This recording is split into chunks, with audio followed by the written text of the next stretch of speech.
ഇന്ന് കേരളത്തിലെ സാമൂഹിക മാധ്യമങ്ങളിൽ ഏറ്റവും കൂടുതൽ ചർച്ച ചെയ്യുന്ന ഒരു കാര്യമാണ് റിസർവേഷൻ വേണോ വേണ്ടയോ എന്നുള്ളത്. റിസർവേഷൻ കൊണ്ട് എല്ലാവരും ജാതി വ്യവസ്ഥ മാറി, അങ്ങനെ ജാതിയൊന്നും ഇല്ല, എല്ലാവരും സാമ്പത്തികമായി മുമ്പോട്ട് വന്നു എന്നൊക്കെയാണ് ചില പുരോഗമന ഇൻസ്റ്റഗ്രാം ഫേസ്ബുക്ക് വക്താക്കളുടെ വാദമെന്ന് പറയുന്നത്. ഈ പുരോഗമന കേരളത്തിൽ അടുത്ത് തന്നെ ഒരു സംഭവം നടന്നു. കൂടൽമാണിക്യ ക്ഷേത്രത്തിൽ ഈഴവ സമുദായത്തിൽപ്പെട്ട വ്യക്തിയായതുകൊണ്ട് അയാൾക്ക് ആ ക്ഷേത്രത്തിലെ കഴകം ജോലിക്ക് പ്രവേശിക്കാൻ സാധിക്കുന്നില്ല.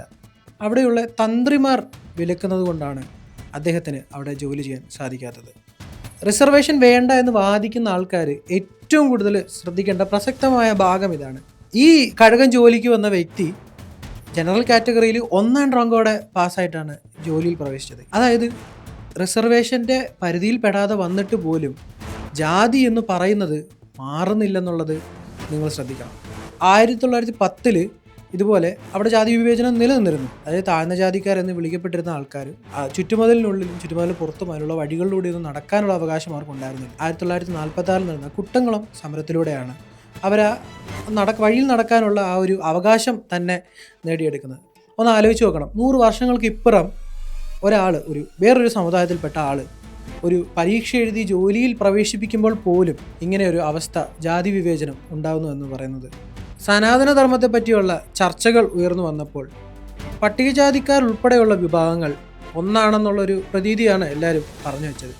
നമ്മളുടെ എല്ലാം ഉള്ളിൽ എഴുതപ്പെടാതെ എഴുതി വച്ചിരിക്കുന്ന ഒരു കാര്യമുണ്ട്.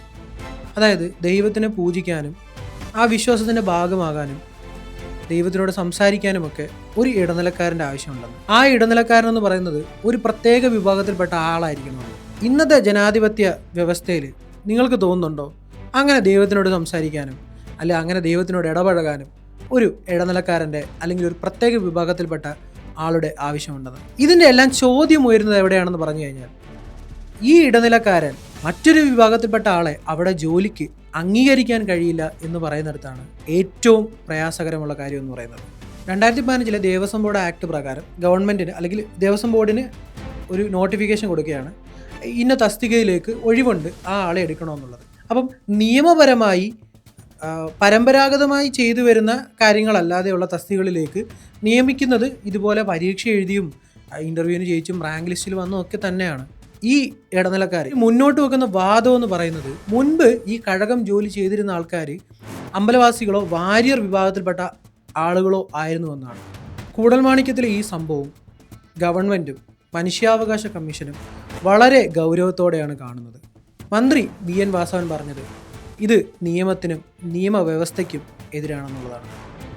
മനുഷ്യാവകാശ കമ്മീഷൻ്റെ കേസ് എടുക്കുന്നതിലൂടെയും ഇതിൽ പച്ചയായിട്ടുള്ള ഒരു മനുഷ്യാവകാശ ലംഘനം തന്നെയാണ് ജാതിയുടെ പേരിൽ നടന്നിട്ടുള്ളതെന്ന് വളരെ വ്യക്തമാണ്.